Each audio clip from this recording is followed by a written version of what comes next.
Welcome to the second Knight Center for International Media Multimedia Workshop for Ethical Storytelling. We're here in Grahamstown, South Africa this week with a leading team of practitioners working with 10 professors from our partner universities across Africa. We'll be teaching these professors multimedia storytelling skills that they will then return and teach to their students. Their students will then develop content for the Our City project, a project the Knight Center is hosting that deals with covering local stories about environment, poverty, and migration. The skills the professors learned this week will go a long way towards the continued development of multimedia storytelling across Africa. I had expectations for this course to be practical, but I didn't realize it would be this practical in the sense that we were thrown into the sea with the sharks. We had to really learn how to swim by ourselves, and there were challenges. It was very, very cold, and it was rainy, and we had to film despite all of those challenges and come back and edit and meet deadlines and things. So now we know what our students feel like when we throw them into the deep end. The beauty of the workshop is that it's hands-on. It's not about paper. It's not about talking. It's all about do it. How do you do it? The practical part of it, I really enjoyed, because most of the time I've been attending conferences or workshops where it was more about theory. But this one got me out of the office, out of my seat to go and get things. These are hands-on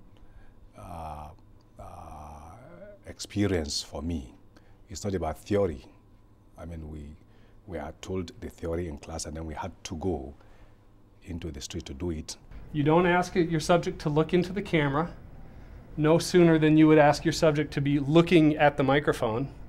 Okay? You want to engage them with your eyes. And I like to sit fairly close to the lens. I like my subjects looking just slightly off axis, just not at the lens, but slightly off it. We went and filmed an interview initially, and unfortunately we got feedback which was very useful. It was totally yellow when we first did it because we were still kind of familiarizing ourselves with the whole white balance thing. It's about someone who does works with an environmental NGO here in Grahamstown. It can counter the effects of the radical destruction we have experienced on this planet so far. Today is my important day because I learned something new. Forget about the techniques, concentration on the storytelling is very important for me, and how to deal with the different type of student in a same class. I was totally surprised to handle with these things. To interact with fellow journalism teachers from schools which are quite different to ours, which in some cases are a lot less resourced than our school, and to figure out how they cope, how they teach journalism in some cases quite deprived environments. I think it was particularly useful for me working with a lot of seasoned professionals because I teach television and new media, and it's great to hear from other people who've been doing it for a long time. Behind me are evacuees about to land. That man over there will not let us do our duty. Framing. Not entirely sure about this because it just makes it a bit too flat. I mean, it's kind of typography in a way, so it doesn't jar me too much. But I think we could have still done this with a bit of depth behind it. How to say shoot video, how to collect sound is going to be very relevant to the broadcast journalism program that we're going to start very soon.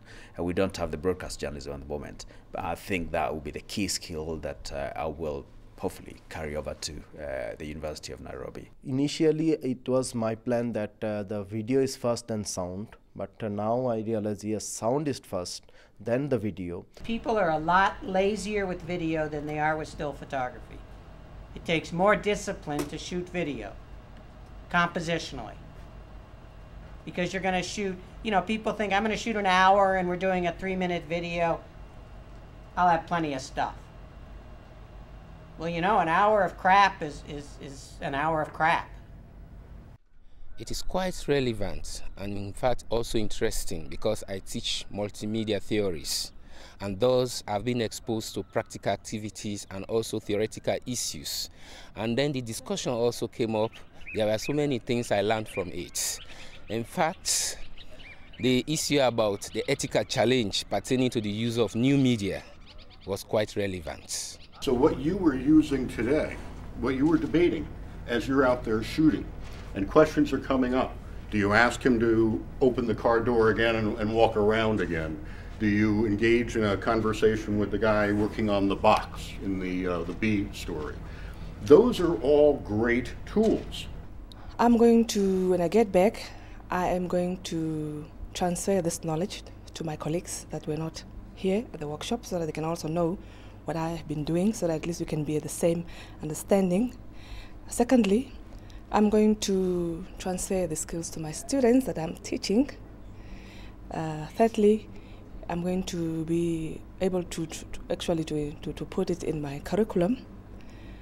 And fourthly, also trying to extend it outside my School of Journalism to other broadcasting media.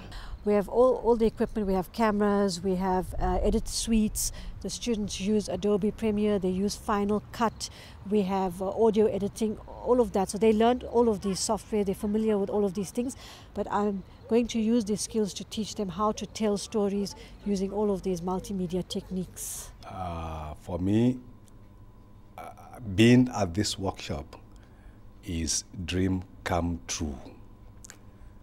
This is because for the past 5 years, I think I've been applying to do multimedia workshop, and I was never invited to the workshop. So when I got the opportunity to come here, I said, this is dream come true. I've not been disappointed in what I've learned. This is what I really wanted to know about multimedia. I want to thank you on behalf of all the participants. We want to thank the Knight International Media Center for giving us the opportunity to learn these things. In my country, there is something greater than clapping.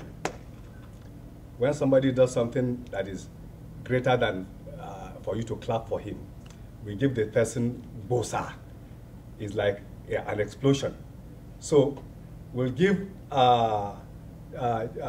Rich and the Knight Digital Media Center 3 bosas, like this. Bosa, bosa, bosa. Can we go? Bosa, bosa, bosa.